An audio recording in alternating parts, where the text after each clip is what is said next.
Olá, pessoal, tudo bem? Agora que já entendemos o significado de pensar com design, vamos mergulhar em uma das abordagens mais conhecidas, que é o design thinking, conforme apresentado por Tim Brown em seu livro Change by Design.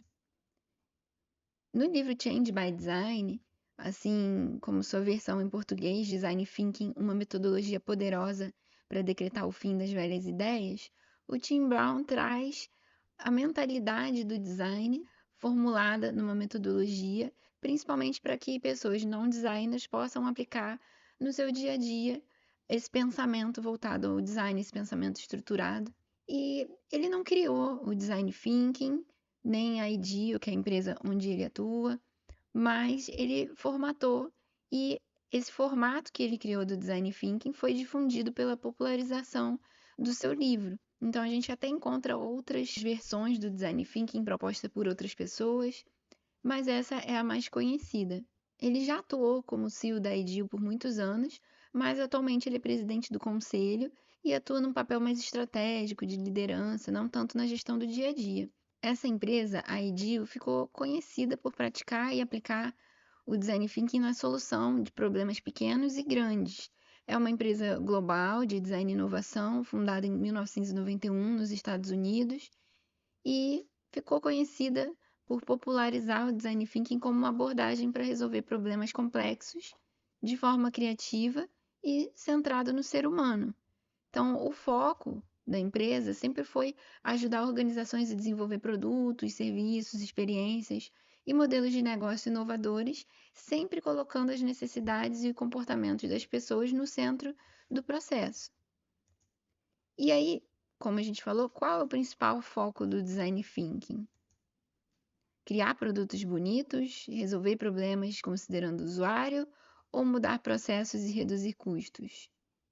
Bem, apesar de que a gente sempre considera esses três fatores, como a gente viu, o foco é resolver problemas considerando o usuário. O Tim Brown ele define o design thinking como uma abordagem que combina criatividade com raciocínio analítico, permitindo resolver problemas complexos de forma inovadora, sempre colocando a pessoa no centro. Então ele reforça que não se trata apenas de uma técnica, mas uma mentalidade mesmo, um jeito de abordar os desafios com mais empatia, experimentação e colaboração. Então a gente vai ver que nesse formato, nesse design thinking do Tim Brown, a gente sempre vai considerar a empatia e as pessoas no centro, seja no momento da pesquisa e para considerar o público, o usuário, mas também no momento da criação. Então, é algo intimamente ligado com a colaboração, é algo feito em equipes. E aí, o design thinking tem as suas raízes no design industrial, mas se expandiu para empresas de todos os setores, porque funciona sempre que há necessidade de criar soluções que realmente atendam as pessoas. O diferencial do método é justamente combinar a empatia com a prototipagem rápida, estimulando o aprendizado contínuo. Então, a gente pode dizer que o design thinking foi popularizado por Tim Brown, combina criatividade e raciocínio analítico, enfatiza inovação centrada nas pessoas, sendo considerar o usuário, o público, mas também no momento do desenvolvimento, no momento em equipe, na colaboração da equipe, nesse desenvolvimento das soluções, e é aplicável em qualquer negócio, serviço, empreendimento, sempre considerando a inovação social. Então, o método proposto por Tim Brown, ele se organiza em três grandes fases: inspiração, ideação e implementação. E aqui a gente pode ver que todas aquelas etapas que a gente viu no primeiro vídeo, Pensar com Design, ali na metodologia do Bruno Munari, eles se encaixam nessas três grandes etapas, tá? Aqui a gente tem três grandes etapas mais enxutas, mas todas aquelas etapas cabem dentro dessas etapas também. E aí, a etapa de inspiração seria para identificar o problema e entender as pessoas, de ideação, gerar ideias sem julgamentos, implementação, prototipar, testar, e aprender e ajustar. Então, a gente tem que lembrar que esse processo é um processo iterativo e flexível, e você pode voltar à fase anterior a qualquer momento, ou trabalhar da forma cíclica, né? Praticar essas três etapas, depois que fez a implementação, voltar para a etapa de inspiração, coletar mais dados, identificar novos problemas e trabalhar dessa forma cíclica, né? O design thinking não é apenas sobre inovação ou estética, mas sobre criar soluções úteis, desejáveis, viáveis e aplicáveis em produtos, serviços, negócios e até políticas públicas. Então é importante considerar que você deve pensar nessas soluções de uma forma que elas sejam viáveis para o seu negócio, viável para a sua condição ali, para o seu local, para o seu público, algo que realmente seja aplicável. E aí, cada etapa vai possuir ferramentas que guiam a execução. E aí você vai escolher as que mais se adequam às suas necessidades. Então, como a gente viu ali as 3 etapas, a etapa de inspiração vai auxiliar ali para entender profundamente o problema, o contexto, mergulhar nas necessidades reais do usuário, e você pode trabalhar com ferramentas como entrevistas de profundidade, observação direta, mapas de empatia, análise de jornada do cliente, shadowing, que seria acompanhar o usuário em suas atividades ali durante a experiência, né? Como exemplo, a gente pode trazer observação do comportamento do cliente e ao perceber ali que o cardápio é confuso num restaurante, a demora do atendimento, tudo isso pode ser identificado aplicando essas ferramentas. A etapa de ideação seria para gerar muitas ideias, explorar possibilidades sem julgamento e estimular a criatividade. Então, você pode utilizar ferramentas como brainstorming, estruturado, cocriação com equipes, ou até mesmo com cliente. Sketching, que seriam desenhos rápidos de soluções, storyboards.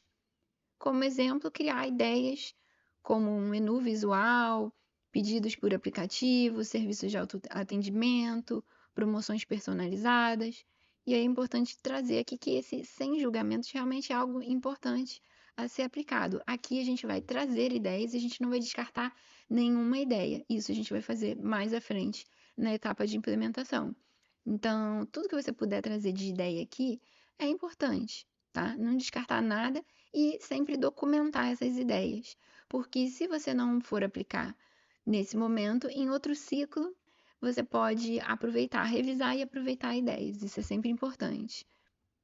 Então, ali na etapa de implementação, é o momento em que você vai transformar as ideias em soluções tangíveis e testáveis. Então, aqui você vai determinar, estruturar e descartar ali previamente o que você não vai utilizar naquele momento, prototipando e ajustando com base no feedback do usuário, considerando o que a gente viu aqui nas pesquisas, né? Após a prototipagem, quem sabe ali também procurar trazer o feedback do cliente em relação a essa proposta, né? Então a gente vai trabalhar com ferramentas como protótipos de baixa fidelidade, seja no papel ou digital, testes AB, mockups, pilotos e feedback estruturado com o cliente. Então, como por exemplo, a gente pode criar um protótipo de solução para o menu de uma cafeteria, testar com alguns clientes e ajustar antes de lançar para todo o público. Aqui no exemplo da academia de ginástica, a gente pode trabalhar da seguinte maneira: o objetivo seria aumentar a retenção de alunos, então, na etapa de inspiração, podem ser feitas entrevistas e observações, e aí se identificar que o problema, de repente, é a falta de acompanhamento personalizado, e os alunos ficam um pouco perdidos ali em relação aos seus treinos, e como utilizar a academia da melhor maneira, né? E na etapa de ideação, você pode propor ideias como planos de treinos personalizados, aulas online, grupos de incentivo no WhatsApp, de repente. E na etapa de implementação, testar uma dessas ideias ou mais de uma delas e procurar trazer ali um feedback dos alunos antes de colocar para implementação ao grande público. No exemplo do restaurante, o objetivo de fidelizar clientes. Na etapa de inspiração, você pode trabalhar com o mapa da jornada do cliente, que pode auxiliar ali para identificar se o problema é a demora no atendimento ou se o menu não está claro. Na etapa de ideação, você pode trazer ideias como aplicativo de pedidos, menu digital, um totem de repente de atendimento, ou eventos temáticos ali uma vez por semana, uma vez por mês, e fazer uma implementação colocando em prática uma dessas ideias e testando um piloto com o cliente. Já ali no exemplo de serviços digitais, você pretende ali criar, tem por objetivo criar novas soluções digitais E aí você pode trazer ali na etapa de inspiração, utilizar ferramentas como entrevistas com clientes que você já possui, para entender quais são as dúvidas deles em relação a produtos, serviços, e de repente, a partir disso, você consegue criar uma nova abordagem, um novo serviço, suprir uma necessidade, uma lacuna ali para o seu cliente. Na etapa de ideação, você pode ter ideias ali, né, como soluções, trazer webinars, tutoriais, pacotes personalizados e na implementação testar conteúdo piloto junto com o seu público e ir ajustando. Então, o design thinking ele transforma problemas reais em oportunidades práticas de inovação. Permite que negócios evoluam com base nas necessidades do usuário, em vez de apenas trabalhar com suposições. Então, aqui a gente vai descartar qualquer suposição. A gente não vai trabalhar com eu acho que o problema é esse, eu acho que a gente pode fazer isso, eu acho que aquilo pode trazer mais cliente, aquilo vai dar mais retorno. Não, a gente vai trabalhar com base em algo real.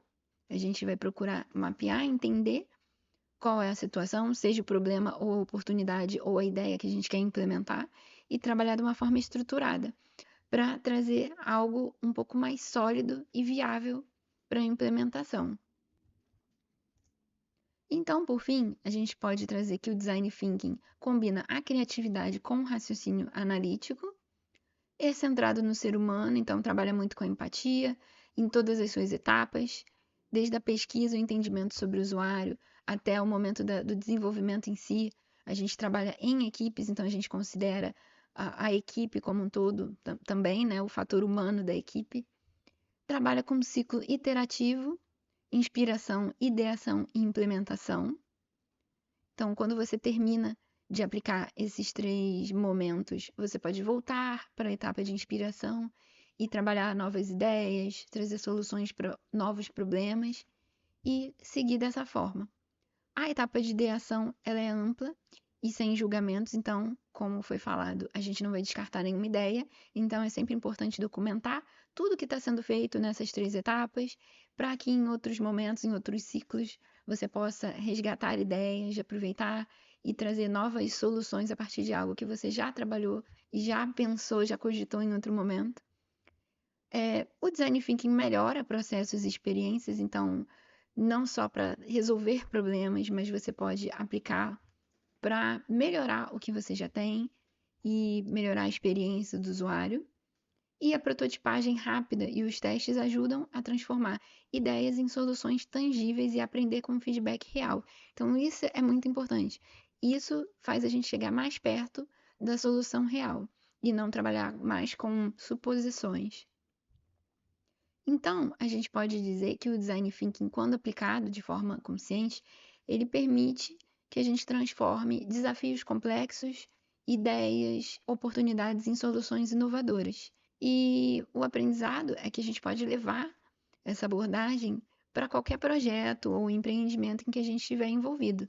Não necessariamente para um negócio, para algo que você está criando ou para a solução de um problema, mas para o seu dia a dia. Se você já trabalha dentro de uma empresa, você pode aplicar isso em algum momento para te ajudar a trazer novas ideias, a propor novas soluções, melhorar processos. É sempre interessante trazer abordagem e adaptar para a sua realidade. Então, por fim, quais são os nossos próximos passos dentro desse ciclo Pensar com Design? A gente já falou sobre a ideia, a introdução sobre design, sobre a abordagem do Bruno Munari, falamos agora sobre o Design Thinking na abordagem do Tim Brown, e aí no próximo vídeo nós vamos falar sobre o Human Centered Design, o HCD, também muito ligado com a ID, com o Tim Brown, e o design de serviços, ou service design, que é mais voltado para processos, mapeamento de processos, soluções, experiência do usuário em serviços. Então, ficamos por aqui e aguardo vocês no nosso próximo vídeo do ciclo Pensar com Design. Tchau, tchau!